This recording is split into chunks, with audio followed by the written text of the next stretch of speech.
Good morning. So, இப்போ வந்து நம்ம சாப்டர் 10ல பேலன்ஸ் பார்க்க போகிறோம். ஸோ சாப்டர் 10 என்ன பார்த்துட்டு இருந்தோம்? கரெக்டு 2400 2410 பார்த்துட்டு இருந்தோம். கரெக்டாக 2400 2410 பார்த்துட்டு இருந்தோமா? இதில் வந்து I just want to do some clarification. என்னென்னா நான் ஃபஸ்ட்டு பேசிக்காக சொல்லிடுறேன், அதுக்கப்புறமா I will tell you what is the clarification. நேற்று நான் உங்ககிட்ட சொல்லியிருந்தேன் SA 2400 2410 ரெண்டு இருக்குது. ஒன்று வந்து இந்த இடத்துல வந்து when they say they are taking over review தான், ரெண்டுமே ரெவ்யூ தான், அதில் எந்த மாற்று கருத்தும் இல்லை. இதுவும் ரெவ்யூ தான், இதுவும் ரெவ்யூ என்கேஜ்மெண்ட்டு தான். தெர் இஸ் நோ அதர், வேறு ஒன்றும் பெரிய இது இல்லை. அதுவும் ரெவ்யூ, இதுவும் ரெவ்யூ தான். இந்த இடத்துல ஹெட்டிங்கில் என்ன கொடுத்துருந்தாங்கன்னா அதர் தேன் தி ஸ்டாச்சுட்ரி ஆடிட்டர் அப்படின்னு அவங்களே கொடுத்துட்டாங்க. அதர் தேன் தி ஸ்டாச்சுட்ரி ஆடிட்டர் அவங்களே கரெக்டாக கொடுத்துட்டாங்க. இதில் என்ன சொல்லியிருந்தாங்கன்னா இண்டிபெண்ட் ஆடிட்டர் ஆஃப் த என்டிட்டின்னு கொடுத்துருந்தாங்க. கரெக்டாக இப்போ என்னென்னா SA 2400 அவங்க சொல்லும் போது தே சே தட் ஒரு கம்பெனி அவங்களோட என்டையர் கம்பெனியோட ஃபினான்ஷியல் ஸ்டேட்மெண்ட்ஸையோ இல்லை ஹாஃப் அலி ஃபினான்ஷியல் ஸ்டேட்மெண்ட்ஸையோ இல்லை குவார்ட்டர்லி ஃபினான்ஷியல் ஸ்டேட்மெண்ட்ஸையோ ரெவ்யூ பண்ணுறதாக இருந்தால், அதுவும் வந்து ஸ்டாச்சுட்ரி ஆடிட்டர் இல்லாமல் வேறு யாரையாவது வச்சு ரெவ்யூ பண்ணுறதா இருந்தால் SA 2400 ஃபாலோ பண்ண சொல்லுங்கள் அப்படின்னு சொல்கிறாங்க. செகண்ட் வந்து என்ன சொன்னாங்கன்னா they said that independent auditor of the entity அப்படிங்கிறத வந்து ஒரு சில இடத்துல கனோட்டேஷன்ஸில் என்ன சொல்லியிருந்தாங்கன்னா இல்லை இண்டிபெண்டன்ட் ஆடிட்டர்ன்றது கம்பல்சரியாக வந்து ஸ்டாச்சுட்டரி ஆடிட்டராக இருக்கணும்னு அவசியம் இல்லை அப்படின்னு சொல்லியிருந்தாங்க. அது எந்த கனோட்டேஷனில் சொல்லியிருக்காங்கன்னா, அதாவது ஃபஸ்ட்டு நான் சொல்கிறேன், அதை புரிஞ்சுக்கோங்க. அதுக்கப்புறமா SA 2410க்கும் அந்த இன்டர்னல் ஃபினான்ஷியல் ரிப்போர்ட்டிங்கில் நான் சொல்ல போகிற அந்த எக்ஸாம்பிளுக்கும் என்ன டிஃப்ரென்ஸ்ன்னு புரிஞ்சுக்கோங்க. அதுக்கப்புறம் I tell you what exactly நம்ம வந்து எக்ஸாமில் எப்படி வந்து ப்ரெசென்ட் பண்ணோன்றது உங்களுக்கு புரியும். இப்போது SA 2410 பிரத்யேகமாக எதுக்காக கொடுத்துருக்காங்கன்னா, ஒரு கம்பெனி, அந்த கம்பெனியினுடைய ரெவ்யூ வந்து யார் பண்ணுறாங்கன்னா அந்த கம்பெனியோட இண்டிபெண்ட் ஆடிட்டர் பண்ணுறாரு. Here they assume that the independent auditor is the statutory auditor of the company. ஓகேவா? ஸ்டாச்சுட்டரி ஆடிட்டர் தான் இண்டிபெண்ட் ஆடிட்டர்னு அஸ்யூம் பண்ணுறாங்க. இண்டிபெண்ட் ஆடிட்டர் தான் ஸ்டாச்சுட்டரி ஆடிட்டர் அப்படின்னு. ஸோ அந்த இண்டிபெண்ட் ஆடிட்டரே வந்து உங்களுக்கு ரெவ்யூவை பண்ணி கொடுக்கும்போது நீங்கள் என்ன ஃபாலோ பண்ணணுமா? 2410 ஃபாலோ பண்ணணுமா? இதில் ஒரு சின்ன கிளாரிஃபிகேஷன் மட்டும் நான் கொடுக்குறேன். என்னென்னா, இந்த ரெவ்யூ என்கேஜ்மெண்ட்ஸ் வந்து யாருக்கெல்லாம் கம்பல்சரி, யாருக்கெல்லாம் நாட் கம்பல்சரி. அப்போ மேஜராக SREயில், that is standards on related என்கேஜ்மெண்ட்ஸில், ஓகேவா, ஸ்டாண்டர்ட்ஸ் ஆன் ரெவ்யூ என்கேஜ்மெண்ட்டில் SA 2400 அண்ட் SA 2410ல் ஃபர்ஸ்ட் ஆஃப் ஆல் ரெண்டு இருக்குது, 2400 2410. 2400 என்ன சொல்கிறாங்கன்னா, அதர் தென் ஸ்டாச்சுட்டரி ஆடிட்டர் நீங்கள் ரெவ்யூ பண்ணுறதா இருந்தால் 2400 ஃபாலோ பண்ணுங்கள். இதுவே வந்து நீங்கள் இண்டிபெண்ட் ஆடிட்டரை வச்சு பண்ணுறதா இருந்தால் 2410 ஃபாலோ பண்ணுங்கன்னு சொன்னாங்க. நான் இது என்ன சொல்லியிருந்தேன்னா 2410வை ஸ்டாச்சுட்டரி ஆடிட்டர் தான் பண்ணணும்னு இல்லை, வேறு யாராவது கூட பண்ணலாம் அப்படின்னு. அது எந்த கனோட்டேஷனை நான் சொல்லியிருக்கேன் அப்படின்றத சொல்லிடுறேன். ஏன்னா எனக்கு என்னென்னா, இது வந்து நிறைய கிராக்கு, ஜெமினை, அதுக்கப்புறம் நார்மலாக இந்தியன் ஸ்டாண்டர்ட்ஸு, அதுக்கப்புறம் IFRS எல்லாத்தையும் எடுத்து, IFRSன்னு சொல்ல பாருங்க, இன்டர்நேஷ்னல் கேப்புன்னு சொல்லுவோம்ல, ஜென்ரலி அக்செப்டட் ஆடிட்டிங் பிரின்சிபல்ஸ், அதெல்லாம் பார்க்கும்போது அதில் வந்து என்ன கிளாரிட்டியாக கொடுத்துருக்காங்கன்னா 2410. ஏன்னா பேசிக்காக வந்து நம்ம SRE எதில் இந்த டிரைவ் பண்ணியிருக்கோன்னா, ஹியர் இந்தியன் சினாரியோவில் வி கால் SRE. இதுவே வந்து இன்டர்நேஷ்னல் சினாரியோலையும் அந்த SRE தான் முன்னாடி வந்து ஒரு சின்ன ப்ரிஃபிக்ஸ் சேர்த்துப்பாங்க, அவ்வளோதான். அதை எடுத்து படிக்கும்போது அவங்க என்ன சொல்கிறாங்க, 2410ல் ஒரு சில இடத்துல என்ன கொடுத்துருப்பாங்க, they say that interim financial statements-ஐ ஆடிட் பண்ணுறதுக்கு, நல்லா ஞாபகம் வச்சுக்கோங்க, இன்டர்ம் ஃபினான்ஷியல் ஸ்டேட்மெண்ட்ஸை ஆடிட் பண்ணுறதுக்காக தான் 2410 கொண்டு வந்தாங்களாம். ஓகேவா? ஆனால் வந்து கிராக் வந்து நம்மகிட்ட என்ன எக்ஸ்பிளைன் பண்ணுச்சுன்னா, நான் கூட உங்கள்கிட்ட நேற்று சொன்னேன், ரிலையன்ஸ் ரீட்டைல் இருக்குது. இந்த ரிலையன்ஸ்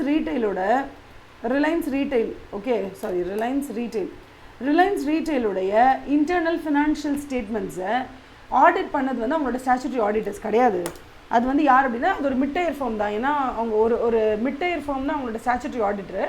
ஆனால் அவங்க வந்து அந்த இன்டர்னல் ஃபினான்ஷியல் இன்டர்னல் கூட இல்லை, இன்டரம், அதாவது இன்டரம் அப்படிங்கிறது வந்து 3 மாதத்துக்கோ இல்லை 6 மந்த்ஸுக்கு இல்லை 3/4 ஆர் ஃபுல் அந்த மாதிரி. ஸோ இந்த இன்டரம் ஃபினான்ஷியல் ஸ்டேட்மெண்ட்ஸை வந்து ரெவ்யூ பண்ணி கொடுத்தது யார் அப்படின்னு கேட்டால் அவங்களோட ஸ்டாச்சுட்டரி ஆடிட்டர்ஸ் கிடையாது. அவங்க வந்து அதர் தேன் ஸ்டாச்சுட்டரி ஆடிட்டர்ஸ் தான் பண்ணி கொடுக்குறாங்க. அப்படின்னும் போது இன்டர்ம் ஃபினான்ஷியல் ஸ்டேட்மெண்ட்ஸை வந்து ஆடிட் பண்ணுறதுக்கு ஸ்டாச்சுட்டரி ஆடிட்டர்ஸ் தான் பண்ணணும்னு எந்த அவசியமும் இல்லை அப்படி சொல்லிட்டாங்க. ஸோ எல்லாமே டிஸ்கஸ் பண்ணி பார்த்தப்போ சரி ஓகே, அப்போ இன்டர்ம் ஃபினான்ஷியல் ஸ்டேட்மெண்ட்ஸ்னால் ஸோ அப்போ வந்து என்ன பண்ண வேண்டாம், ஸ்டாச்சுட்டரி ஆடிட்டர்ஸ் வந்து அது பண்ண வேண்டாம், வெளியிலேருந்து யார் வேணால் பண்ணிக்கலாம் போல் அப்படின்றது தான் வி அண்டர்ஸ்டுட். பட் இதில் வந்து இன்னும் நுவான்சஸாக இன்னும் இன்ட்ரிகேட்டாக என்ன சொல்லியிருக்காங்க அப்படின்னா, இன்டர்ம் ஃபினான்ஷியல் ஸ்டேட்மெண்ட்ஸு நீங்கள் ஆடிட் பண்ணுறதா இருந்தால், தட் இஸ் ரெவ்யூ பண்ணுறதா இருந்தால், இன்டர்ம் ஃபினான்ஷியல் ஸ்டேட்மெண்ட்ஸ் அதாவது 3 மந்த்ஸுக்கு இல்லை 6 மந்த்ஸுக்கு அந்த மாதிரி ஓகேவா, நீங்கள் ரெவ்யூ பண்ணுறதா இருந்தால் ஸ்டாச்சுட்டரி ஆடிட்டர் பண்ணணுமா இல்லை யார் வேணால் பண்ணலாமா, எனி சார்ட்டர்ட் அக்கௌண்டன்ட் பண்ணலாமா, any chartered accountant other than statutory auditor, other than SA, other than statutory auditor பண்ணலாமா அப்படின்னு கேட்டால், ரிலையன்ஸ் ரீட்டெயில் நான் இது சொன்னேன் இல்லையா, ரிலையன்ஸ் ரீட்டெயில் இந்த இன்டர்னல் ஃபினான்ஷியல் ஸ்டேட்மெண்ட்ஸை ஏன் வந்து உங்கள் ஸ்டாச்சுட்டரி ஆடிட்டர் கிட்ட கொடுக்காம டெலாய்ட் கிட்ட கொடுத்து ஏன் பண்ணாங்க அப்படின்னு கேட்டிங்கன்னா, ஏன்னா அவங்க ஒரு அன்லிஸ்டட் கம்பெனி. என்ன கம்பெனி? அவங்க ஒரு அன்லிஸ்டட் கம்பெனி. இப்போ இதுவே நீங்கள் ஒரு லிஸ்டட் கம்பெனியாக இருந்தால், நல்ல ஞாபகம் வச்சுக்கோங்க, இன்டர்ம் ஃபினான்ஷியல் ஸ்டேட்மெண்ட்ஸை ஒரு கம்பெனி ரெவ்யூ பண்ணணும்னா ஸ்டாச்சுட்டரி ஆடிட்டர் வச்சு தான் பண்ணணுமா, that is independent auditor of the கம்பெனியை வச்சு தான் பண்ணணுமா, இல்லை other than the statutory auditor கூட வச்சு பண்ணலாமான்னு கேட்டால், நேற்று நான் உங்களுக்கு சொல்லி கொடுத்த மாதிரி ரிலையன்ஸ் ரீட்டெயில் அப்படின்ற அந்த கம்பெனியினுடைய இன்டர்ம் ஃபினான்ஷியல் ஸ்டேட்மெண்ட்ஸை ரெவ்யூ பண்ணது டெலாய்ட்.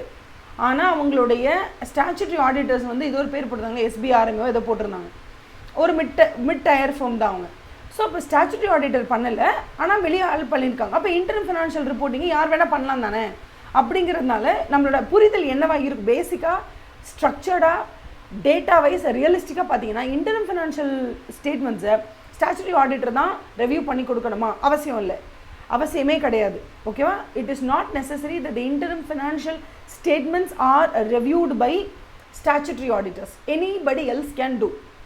அப்போ இந்த இடத்துல எங்கே வந்து ஸ்டாச்சுட்டரி ஆடிட்டர் தான் பண்ணணும் அப்படிங்கிற அந்த ஒரு கம்பல்ஷன் வருதுன்னா, எல்ஓடிஆர் ரெகுலேஷன்ஸ் படி செபி என்ன சொல்லுதுன்னா, எவ்ரி 3 மந்த்துக்கு நீ இன்டர்ம் ஃபினான்ஷியல் ஸ்டேட்மெண்ட்ஸை எங்களுக்கு ரெவ்யூ பண்ணி நீ அப்டேட் பண்ணணும் for the entire share holders and for the general public. அப்படி நீங்கள் பண்ணும்போது it is better and it is mandated that statutory auditors கிட்டேயே அதையும் கொடுத்துருங்களேன் ப்ளீஸ் அப்படின்னு சொல்கிறாங்க. The statutory auditors of the listed company let them do the review also அப்படின்னு சொல்கிறாங்க. அப்போ இந்த இடத்துல ஃபேக்சுவலாக டேட்டா வைஸ் நீங்கள் பார்த்தீங்கன்னா இன்டர்ம் ஃபினான்ஷியல் ஸ்டேட்மெண்ட்ஸினுடைய ஆடிட்டை யார் வேணாலும் பண்ணலாம். ஆனால் இன்டர்ம் ஃபினான்ஷியல் ஸ்டேட்மெண்ட்ஸினுடைய ஆடிட்டை, that is audit in the sense இங்கே ரெவ்யூ, ஓகே நான் சொல்லும் போது ரெவ்யூன்னு ஞாபகம் வச்சுக்கோங்க. இந்த 3 மந்த்ஸ்க்கான ஆடிட் இருக்குல்ல, அந்த 3 மந்த்ஸ்க்கான audit they call it as review. ஏன்னா அங்கே வந்து நம்ம ரீசனபிள் அஷூரன்ஸ் கொடுக்க மாட்டோம், நம்ம வந்து லிமிட்டட் அஷூரன்ஸ் கொடுப்போன்றதுனால அந்த 3 மந்த்ஸுக்கு ஒன்ஸ் நீங்கள் அப்டேட் பண்ணுற அந்த ரெவ்யூ, ஓகே லிமிட்டட் அஷூரன்ஸ் பேர் ரெவ்யூ. ஸோ இந்த ரெவ்யூவை வந்து ஸ்டாச்சுட்டரி ஆடிட்டர் தான் பண்ணணுமா இல்லை எனிபடி பண்ணலாமா அப்படின்னு கொஸ்டினில் கேட்டாங்கன்னா எனிபடி கேன் டூ. ஸோ இப்போ நம்ம வந்து மெயின் எக்ஸாம்பிள் ஒரு எம்சிக்யூ கேட்குறாங்க. என்ன கேட்குறாங்க, தெர் இஸ் அ கம்பெனி, அது லிஸ்டடாக அன்லிஸ்டடான்னு சொல்லலைன்னு வச்சுப்போம். There is a public limited company, அந்த பப்ளிக் லிமிடெட் கம்பெனியினுடைய இன்டர்ம் ஃபினான்ஷியல் ஸ்டேட்மெண்ட்ஸை ஆடிட் பண்ணணும். ஆடிட் பண்ணணும்னா ஸ்டாச்சுட்டரி ஆடிட்டரே பண்ணணுமா இல்லை எனிபடி எல்ஸ் கேன் டூ அப்படின்னு கேட்டால் anybody can do the review of the interim financial statements of a public limited company. எப்போ வந்து அந்த பப்ளிக் லிமிடெட் கம்பெனியினுடைய ரெவ்யூவை ஒரு ஸ்டாச்சுட்டரி ஆடிட்டரை தான் பண்ணணும் அப்படிங்கிற கம்பல்ஷன் வருதுன்னா அந்த கம்பெனி லிஸ்டட் கம்பெனியாக இருந்தால் மட்டும்தான். அப்போது ஒரு கம்பெனி லிஸ்டட் கம்பெனி இல்லைன்னு வச்சுக்கோங்களேன், அப்போ நீங்கள் என்ன பண்ணலான்னா அந்த independent auditor of the company தான் பண்ணணும்னு அவசியம் இல்லை, அந்த statutory auditor of the company தான் பண்ணணும்னு இல்லை, anybody any chartered accountant can do the review of such unlisted public limited கம்பெனியினுடைய ரெவ்யூவை யார் வேணும்னாலும் பண்ணலாம். புரியுதா நான் சொல்கிறது? இப்போது அடுத்தது coming back to the question, அப்போ 2400 அண்ட் 2410 இந்த ரெண்டுத்தையும் எதுக்கு மேம் பேசிக்காக பர்பஸாக கொடுத்துருக்காங்க அப்படின்னு கேட்டிங்கன்னா, 2410 அவங்க என்ன பர்பஸ்க்கு கொடுத்துருக்காங்கன்னா லிஸ்டட் கம்பெனியினுடைய ரெவ்யூவை ஒரு ஸ்டாச்சுட்டரி ஆடிட்டர் தான் பண்ணணும். அதனால் ஒரு லிஸ்டட் கம்பெனியினுடைய இன்டர்ம் ஃபினான்ஷியல் ஸ்டேட்மெண்ட்ஸை ரெவ்யூ பண்ணும் பொழுது அதனுடைய ஸ்டாச்சுட்டரி ஆடிட்டர் 2410 ஃபாலோ பண்ணுவார். இப்போ இதுவே ரிலையன்ஸ் ரீட்டைல் இருக்குது, அது ஒரு அன்லிஸ்டட் கம்பெனி. அந்த கம்பெனியோட ஸ்டாச்சுட்டரி ஆடிட்டர் வந்து எஃபிஜே ஏதோ ஒன்று, ஓகேவா. ஆனால் அவங்க வந்து என்ன பண்ணுறாங்க, அவங்களோட இன்டர்ம் ஃபினான்ஷியல் ஸ்டேட்மெண்ட்ஸை டெலாய்ட்டை வச்சு ரிவ்யூ பண்ணிக்கிறாங்கன்னா அவங்க எந்த ஸ்டாண்டர்டை ஃபாலோ பண்ணுவாங்கன்னு கேட்டால் 2400 ஃபாலோ பண்ணுவாங்க. அப்போ 2400 என்ன சொல்ல வருதுன்னா, எனி கம்பெனி, எந்த கம்பெனியாக வேணால் இருக்கட்டும், அவங்களோட இன்டர்ம் ஃபினான்ஷியல் ஸ்டேட்மெண்ட்ஸாக இருக்கலாம், இல்லை ஃபுல் இயரோட ஃபினான்ஷியல் ஸ்டேட்மெண்ட்ஸாக கூட இருக்கட்டுமே, அவங்களுக்கு ரெவ்யூ தேவைப்பட்டுச்சுன்னா அவங்க ஸ்டாச்சுட்டரி ஆடிட்டர்கிட்ட போய் கேட்கணுங்கிற அவசியம் இல்லை. அவங்க எனி அதர் சார்ட்டர்ட் அக்கௌண்டண்ட்டை கூட்டிகிட்டு வந்து அந்த ரெவ்யூவை பண்ணிக்கலாம். ஸோ இதில் இன்னும் கொஞ்சம் நான் வந்து தெளிவு கொடுக்கணும்னு நினைக்கிறேன். என்னென்னா, SA 2400 பொறுத்த வரைக்கும் பிரதானமாக இந்த ஸ்டாண்டர்டை அவங்க எஸ்டாப்ளிஷ் பண்ணதுக்கான ரீசன் என்ன, this standard on review engagement SA 2400 இதை ஃபார்ம் பண்ணதுக்கான ரீசன் என்ன? டு யூ திங்க் அன்லிஸ்டட் கம்பெனியினுடைய இன்டரிம் ஃபினான்ஷியல் ஸ்டேட்மெண்ட்ஸை ஆடிட் பண்ணுறதுக்காக தான் இந்த SRE 2400 இருக்குது. இதுவே லிஸ்டட் கம்பெனியினுடைய இன்டரிம் ஃபினான்ஷியல் ஸ்டேட்மெண்ட்ஸை ரெவ்யூ பண்ணுறதுக்கு தான் SRE 2410 கொண்டு வந்தாங்களா? Was the prominent reason for bringing this SRE 2400 and 2410 இது வந்து அன்லிஸ்டட் கம்பெனிக்காக கொண்டு வந்தாங்க, இது வந்து லிஸ்டட் கம்பெனிக்காக கொண்டு வந்தாங்களா? Was that the real prominent reason behind the introduction of SRE 2400 and 2410 அப்படின்னு நீங்கள் கேட்டிங்கன்னா கிடையவே கிடையாது.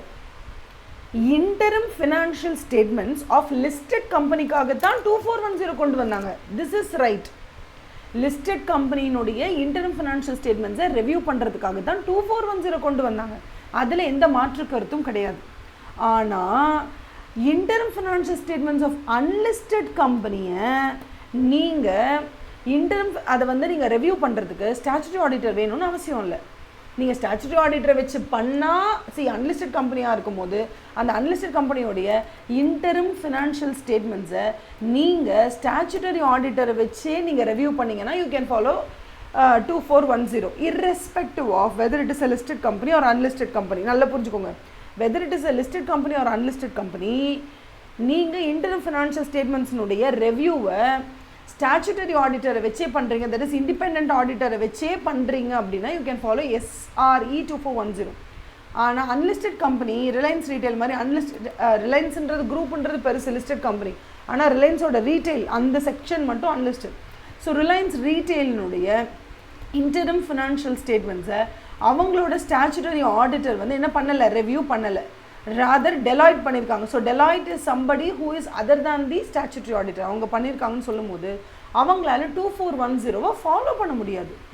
Since they can't follow the 2410 because Deloitte is doing the review of interim financial statements of the unlisted company, அவங்க 2410 follow பண்ண முடியாது அப்படிங்கிறதுனால they are being compelled to follow SRE 2400. இப்போ என்னோட கொஸ்டின் என்னென்னா, SRE 2400 வேறு வழி இல்லாமல் தான் ஒரு அன்லிஸ்டட் கம்பெனி வந்து ஃபாலோ பண்ணுறாங்க when they are doing the review of interim financial statements அப்படின்னா, அப்போ the original purpose of SRE 2400 என்ன அப்படின்னு கேட்குறாங்க. இது நான் எதே உங்களுக்கு சொல்லிட்டேன், இருந்தாலும் I want to reiterate once. அப்போ SRE 2400 உடைய ஒரிஜினல் பர்பஸ் என்னவென்றால், ஓகேவா, SREனுடைய ஒரிஜினல் பர்பஸ் என்னன்னா நல்லா புரிஞ்சுக்கோங்க. when the company is a very small company, mid-sized company, even though public limited company-ஆக இருந்தாலும் அது வந்து ரொம்ப லிமிட்டட் சைஸ்டு கம்பெனி தான், அவங்களுக்கு ஆடிட் அப்படிங்கிற ஒன்றே மேண்டேட்ரி கிடையாது. அந்த மாதிரி கம்பெனிஸ் அவங்க வாலண்டரியாக அவங்க என்ன ட்ரை பண்ணுறாங்க, ஐயோ நமக்கு தான் ஆடிட் தான் வேண்டாம், ஆடிட் பண்ண வேண்டாம், பிகாஸ் ஆடிட் வந்து it's not mandatory and also நம்மளோட த்ரெஷோல்ட் லிமிட்ஸ் எல்லாம் சும்மா அந்த 2 crore 1 crore 1 crore அந்த லிமிட்குள்ளே தான் இருக்குது. அப்படின்னும் போது நம்ம எதுக்காக ஆடிட் பண்ணிக்கிட்டு அப்படின்னு சொல்லி அவங்க என்ன பண்ணுவாங்கன்னா, since audit is not mandatory for them, what they'll do is அந்த என்டையர் வருஷத்தோட ஃபினான்ஷியல் ஸ்டேட்மெண்ட்ஸ் முடிஞ்சதுக்கப்புறம், நல்லா ஞாபகம் வச்சுக்கோங்க, என்டையர் ஃபினான்ஷியல் ஸ்டேட்மெண்ட்ஸையும், not just interim financial statements, entire financial ஸ்டேட்மெண்ட்ஸும் முடிஞ்சதுக்கப்புறம் March 31 அப்புறம் ஒரு திருப்திக்காக அவங்கள இன்டர்னல் யூஸுக்காகவோ, நல்லா ஞாபகம் வச்சுக்கோங்க, அவங்க இன்டர்னல் யூஸுக்காகவோ அப்படி இல்லைன்னா ஒரு பேங்க்லேருந்து ஒரு லோன் வாங்கணுங்கிறதுக்காகவோ அவங்களுக்கு என்ன தேவைப்படலாம், ஒரு ஆடிட்டட் ஃபினான்ஷியல் ஸ்டேட்மெண்ட்ஸ் தேவைப்படலாம். ஆனால் பேங்கர் என்ன சொல்லிடுவாங்கன்னா, ஜஸ்ட்டு லோன் தானே சார், இதுக்கு எதுக்கு நீங்கள் வந்து கம்ப்ளீட்டாக ஆடிட் பண்ணணும்னு அவசியம் இல்லை, ஜஸ்ட் ஒரு ரெவ்யூ ஸ்டேட்மெண்ட் வாங்கிட்டு வாங்க போதும் அப்படின்னு சொன்னாங்கன்னாலோ இல்லைனா இன்டர்னலி நம்மளே என்ன நினைக்கிறோம், நம்ம ஆடிட் தான் பண்ணலை, ஆடிட்லாம் இப்போ பண்ண போனோம்னா நமக்கு ஆடிட் ஃபீஸ் வந்துட்டு 15 lakhs 20 lakhs ஆகும். பட் ரெவ்யூ நம்ம பண்ணி கேட்டோம்னா அது நமக்கு பெட்டர் தானே, நம்மளால் ஒரு 5 lakhsக்குள்ளேயோ இல்லை 2 to 5 lakhsக்குள்ளே நம்மளால் ரெவ்யூவை முடிக்க முடியும். ஸோ நமக்கு ஆடிட் வந்து மேண்டேட்ரி இல்லை, பட் ஸ்டில் நம்ம வந்து மேஜராக எதுவும் மிஸ்டேட்மெண்ட்ஸ் இல்லாமல் இருந்தால் நமக்கு பெட்டராக இருக்கும்ல. அதனால நம்ம வந்து ஒரு ஆடிட்டரை கூப்பிட்டு ரெவ்யூ மட்டும் பண்ணி வாங்கி வச்சுக்கிறது பெட்டர்னு. அவங்க இன்டர்னல் பர்பஸ்க்காக அதை பண்ண நினச்சாலும் சரி, இல்லை பேங்க் லோனுக்காக அப்ளை பண்ணாலும் சரி, இல்லை வேறு ஏதான ஒரு பர்பஸ்க்காகவும் அவங்க இந்த ரெவ்யூ ஸ்டேட்மெண்ட்டை பண்ணிக்கிறாங்க. ஆனால் அது வந்து லீகல் ரிக்குவயர்மெண்ட், மேண்டேட்ரி நீங்கள் பண்ணி தான் ஆகணுங்கிற ரிக்குவயர்மெண்ட்டுக்காக அவங்க பண்ணலை. அவங்க எதர்ச்சியாக அவங்களுக்கு வேணும், இன்டர்னல் பர்பஸ்க்காக வேணும், இல்லை பேங்க் லோனுக்கு அதை கேட்குறாங்க, இல்லை வந்து எங்களோட கம்பெனி வந்து குவாலிட்டி வால்ஸ் அப்படிங்கிற ஒரு தனி பிராண்டாக நாங்கள் இருக்கோம், தனி கம்பெனியாகவே நாங்கள் இருக்கோம், இல்லை ஏதோ ஒரு சும்மா நான் எக்ஸாம்பிளுக்கு சொல்கிறேன், நீங்கள் வந்து தனியாக ஒரு பப்ளிக் லிமிடெட் கம்பெனியாக தான் இருக்கீங்க, பட் அன்லிஸ்டட் கம்பெனியாக இருக்கீங்க, ரொம்ப ஸ்மால் சைஸ்டு கம்பெனியாக இருக்கீங்க, நீங்கள் வந்து audit is not even mandatory to you. ஓகேவா? சும்மா இது ஏதோ ஒரு பேர் வச்சுக்கோங்களேன், கூஸ்பெரி அப்படின்னு ஒரு கம்பெனி இருக்குது. இந்த கூஸ்பெரின்ற கம்பெனி வந்து ஆடிட்டே மேண்டேட்ரி கிடையாது, பட் அவங்க பப்ளிக் லிமிடெட் கம்பெனி தான். அவங்கள வந்து ஒரு லிஸ்டட் கம்பெனி வந்து டேக் ஓவர் பண்ணுறதுக்காக பேச்சுவார்த்தை நடத்திட்டு இருக்காங்க. அந்த மாதிரி பேச்சுவார்த்தை நடத்திட்டு இருக்கும்போது அவங்க என்ன சொல்கிறாங்கன்னா, நீங்கள் ஆடிட் தான் பண்ணல, சரி ஓகே ஒரு ரெவ்யூ ஸ்டேட்மெண்ட்டாவது வாங்கிக்கோங்க, ஏன்னா நாளை பின்ன நம்ம மர்ஜர் அக்வசிஷன் பற்றிலாம் பேசணுன்னா அப்போ கொஞ்சமாவது உங்களோட ஃபினான்ஷியல் ஸ்டேட்மெண்ட்ஸ்க்கு வந்து ஏதாவது ஒரு அக்ரெடிட்டேஷன் வேணும்ல.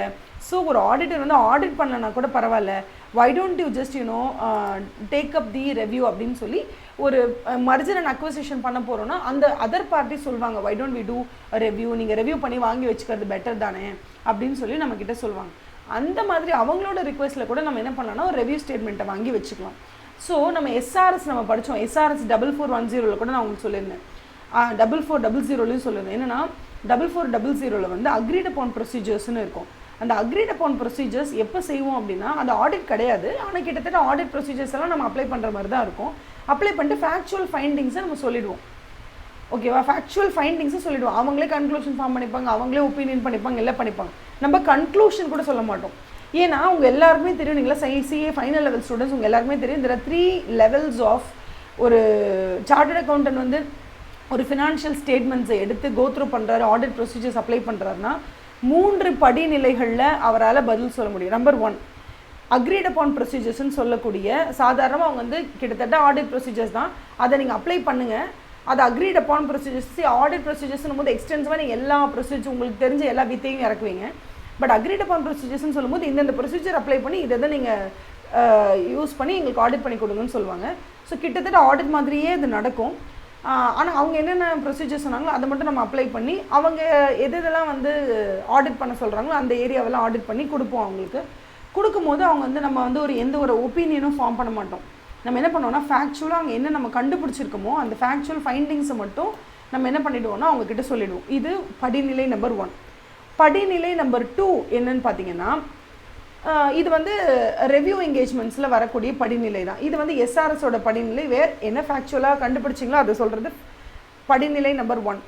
ஸ்டெப் நம்பர் 2ன்றதை விட அடுத்த படி நெக்ஸ்ட்டு மூவிங் ஃபார்வர்ட் ஒரு சார்ட்டர்ட் அக்கௌண்டன்ட் என்ன பண்ணுவாருன்னா ஒரு ரெவ்யூ என்கேஜ்மெண்ட்ஸ் எடுத்துக்கும் போது ஃபேக்சுவல் ஃபைண்டிங்ஸ் என்னன்னு தெரிஞ்சாலுமே கூட after finding whatever audit, இது இந்த ஃபேக்சுவல் ஃபைண்டிங்ஸ்ன்றது ஒன்றும் கிடையாது, this is called as audit ஃபைண்டிங்ஸ்ன்னு சொல்லுவோம்.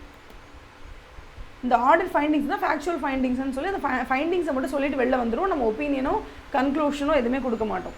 பட் ரெவ்யூ என்கேஜ்மெண்ட்ஸ் நம்ம போகும்போது என்ன பண்ணுவோம்னா ஒப்பீனியன் கொடுக்க மாட்டோம், பட் கன்க்ளூஷன் கொடுப்போம். இந்த கன்க்ளூஷனை வந்து நீங்கள் எதை வச்சு decide, what is your conclusion அப்படின்னா நம்ம ஆடிட் ஃபைண்டிங்ஸ் என்ன இருக்கோ அதை வச்சு தான் we will come to a conclusion. We will arrive at conclusion. We will arrive at conclusions based on the factual findings. அடுத்த மூவிங் ஃபார்வர்ட் தான் என்னென்னா ஸ்டாண்டர்ட்ஸ் அண்ட் ஆடிட்டிங்கை ஃபாலோ பண்ணும்போது ஆடிட் ப்ரொசீஜர்ஸில் based on the audit findings you arrive at conclusions. Based on the conclusions arrived at you form an opinion. புரியுதாமா?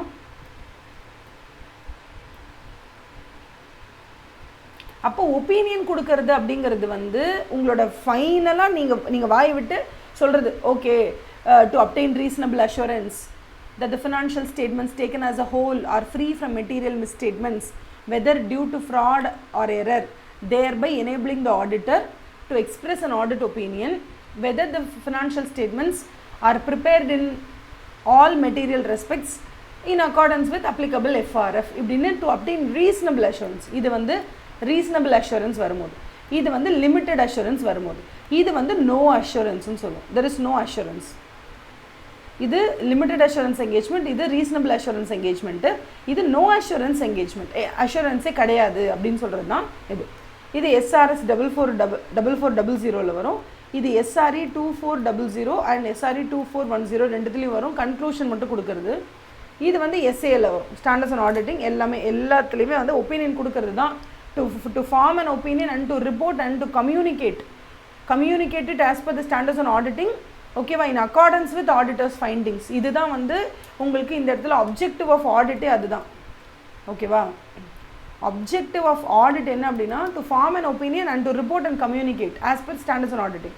இங்கே வந்து என்ன, what is the அப்ஜெக்டிவ்னா to form a conclusion and to report it and to communicate it to the people as per SRE. இங்கே வந்து என்ன அப்படின்னா to form ஒப்பீனியனும் கிடையாது, கன்க்ளூஷனும் கிடையாது. To just report the factual findings of the agreed upon procedures. ஓகேவா, புரியுதா? இப்போ 2400, that is 2400 series was prominently introduced in order to help the entities which has no mandatory audit also. mandatory auditே அவங்களுக்கு தேவையில்லை அப்படின்னா அப்போ அவங்க கிட்ட போய் நம்ம என்ன சொல்ல முடியும்? ஓகே, உங்களுக்கு ரெவியூ வேணால் பண்ணிக்கோங்க. ரெவியூ எதுக்காக பண்ணுறீங்க? பேங்க் லோனுக்காக பண்ணிக்கோங்க. அப்படி இல்லைனா உங்களுக்கே சும்மா ஓகே இதுக்கும் நம்ம செக் பண்ணிக்கலாம் எல்லாம் கரெக்டாக இருக்கான்னு பார்க்கறதுக்கு ஆடிட் நமக்கு மேண்டேட்ரி இல்லைங்கிறதுனால நீங்கள் ரிவ்யூ எடுத்துக்கலாம். அப்படி இல்லையா, 2410 படி ஒருத்தர் வந்து என்ன பண்ணணும், அவங்களோட இன்டரிம் ஃபினான்ஷியல் ஸ்டேட்மெண்ட்ஸை டெஃபினட்டாக ரெவ்யூ பண்ணணும். யாரை வச்சு ரெவ்யூ பண்ணணும்னா ஸ்டாச்சுட்டரி ஆடிட்டரை வச்சு பண்ணணும். பட் இது யாருக்கு கம்பல்சரின்னு கேட்டிங்கன்னா லிஸ்டட்க்கு மட்டும்தான். அப்போ அன்லிஸ்டட் கம்பெனி பண்ணும்போது அவங்க இதை ஃபாலோ பண்ணிப்பாங்க. So there are two purposes for which SA 2400 can be followed. ஒன்று, when unlisted companies doing their interim financial statements ஓட ரிவ்யூ பண்ணும்போது யூஸ் பண்ணிக்கலாம். இல்லையா, for those companies for whom interim financial statementsனுடைய ரிவ்யூ தேவையே இல்லை எங்களுக்கு, ஆனால் எங்களுக்கு ஆடிட்டும் மேண்டேட்ரி கிடையாது, எங்களுக்கு எதுவுமே மேண்டேட்ரி கிடையாதுன்னு சொல்லும்போது நாங்களா வாலண்டரியாக அந்த ரிவ்யூவை எடுத்துக்கிறோம் for any purpose, for bank loan purposes or for நாங்கள் இனிமேல் தான் லிஸ்டிங்க்கு போகிறோம் அப்படின்னா அதுக்கு ஏதாவது ஒரு மேண்டேட்ரி பர்பஸ்க்காகவோ அந்த மாதிரி ஏதாவது இருக்குது, இந்த ப்ராசஸ் ஆஃப் லிஸ்டிங்கில் நாங்கள் இருக்கோம், இல்லை அடுத்த 2 வருஷம் நாங்கள் லிஸ்டிங் பண்ணலான்னு இருக்கோம். ஸோ இப்போதுலேருந்து கொஞ்சமாக நாங்கள் என்ன பண்ணலான்னு ட்ரை பண்ணுறோம், நாங்கள் ரிவ்யூ வச்சு பண்ணி வச்சுக்கலான்னு ட்ரை பண்ணுறோம். அந்த மாதிரி ஏதாவது இருந்துச்சுன்னா you can go ahead with SA 2400. ஓகேவா, நேற்று வந்து இந்தளவுக்கு தெளிவை கொடுத்துருக்கணும். பட் என்னை வந்து இந்த கிராக் எதை வச்சு குழப்பி விட்டுருச்சுன்னா, நான் எல்லாத்தையுமே ஒன்றுக்கு double time triple time check பண்ணுவேன்.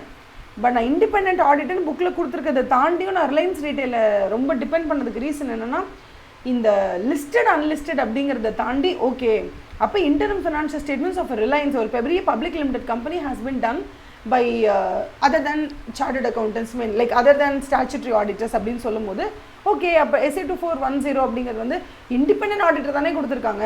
ஸோ அது வந்து ஸ்டாச்சுட்டரி ஆடிட்டர் ஸ்பெசிஃபிக்காக கொடுக்கல. ஸோ இன்னொன்று வந்து எந்த இடத்துலையுமே வந்து they are not mentioning just he has to do அப்படின்னு கொடுக்கல அப்படின்னு நான் நினச்சேன். பட் ஆனால் அப்படி இல்லை.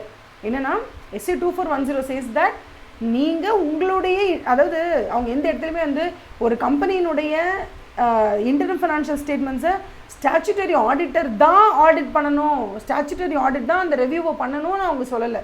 ராதர் அதை அவங்க எப்படி வேர்டு பண்ணியிருக்காங்கன்னா, எந்த கம்பெனியினுடைய இன்டரிம் ஃபினான்ஷியல் ஸ்டேட்மெண்ட்ஸையும் ஒரு ஸ்டாச்சுட்டரி ஆடிட்டர் ஆடிட் பண்ணும்போது, அதாவது இண்டிபெண்டன்ட் ஆடிட்டர் ஆடிட் பண்ணும்போது 2410 யூஸ் பண்ணுங்கன்னு சொல்லிட்டாங்க. எனக்கு என்ன தோணுதுன்னா, நமக்கு அவங்க எக்ஸ்பிளைன் பண்ணும்போதே லிஸ்டட் கம்பெனி ஒரு இன்ட்ரொடக்ஷனாவது கொடுத்துருக்கலாம். யார் இன்ட்ரடக்ஷன் கொடுத்துருக்கணும்னா அவங்க பேசிக்காக இதெல்லாம் நமக்கு சொல்லி கொடுக்குறாங்க இல்லையா. அப்போ ஆரம்பத்தில் அவங்க என்ன கிளாரிட்டி கொடுத்துருக்கலாம்னா, லிஸ்டட் கம்பெனிஸ்க்கு ரெவ்யூ இஸ் கம்பல்சரி. ஸோ அங்கே 2410 ஃபாலோ பண்ணணும்.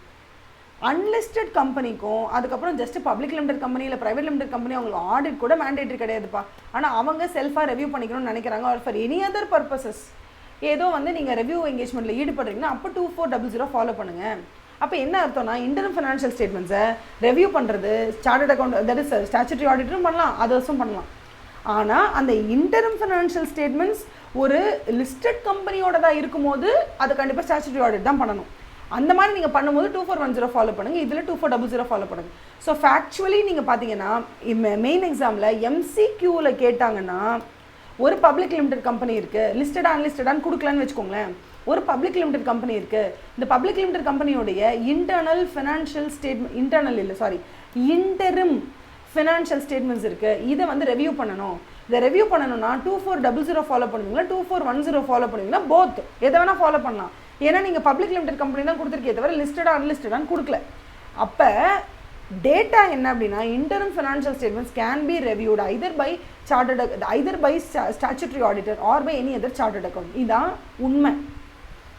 எப்போ 2410 அப்ளைஸ் அப்படின்னு கேட்டிங்கன்னா, நீங்கள் பப்ளிக் லிமிடெட் கம்பெனியாகவும் இருந்து லிஸ்டட் கம்பெனியாகவும் இருக்கும் பொழுது நீங்கள் ரெவியூ பண்ணணும்னு நினச்சிங்கன்னா, அப்போ உங்களுக்கு அடிஷ்னலாக என்ன வந்துடுது, லிஸ்டிங் அக்ரிமெண்ட்டில் நீங்கள் லிஸ்டட் கம்பெனியாக இருக்கும்போது லிஸ்டிங் ஆப்ளிகேஷன் ரெக்குவயர்மெண்ட்டில் ரெகுலேஷன்ஸில் என்ன சொல்லியிருக்காங்க, எல்ஓடிஆரில் என்ன சொல்லியிருக்காங்கன்னா, the review has to be compulsorily taken by statutory auditors அப்படின்னு சொல்லியிருக்காங்க. ஓகேவா? அதுக்கு தான் இங்கே வந்து independent auditor of the company. அப்போ நீங்கள் என்ன செய்யணும், when you're doing the review of the listed company and the review of the listed company has been taken over by the statutory auditor, then he has to follow SRE 2410. Okay, do you have any doubts? If you have any doubts, you can let me know. Okay mama, ஏதாவது doubts இருந்துச்சுன்னா சொல்லுங்கள். show that map in journal. என்ன map? please show that map in journal. what is that map? என்ன map கேட்குறீங்க? ஜேர்னலில் நான் ஏதாவது miss பண்ணிட்டேன் நான் உங்களுக்கு. இது காமிக்கணுமா? இதான் மேப்பா? தெரில எனக்கு எது கேட்குறீங்கன்னு. இதோ காமிக்கிறேன்னா அப்படி நோட் பண்ணிக்கோங்க. இதை யூ ஆர் மியூட்டட் நோவா?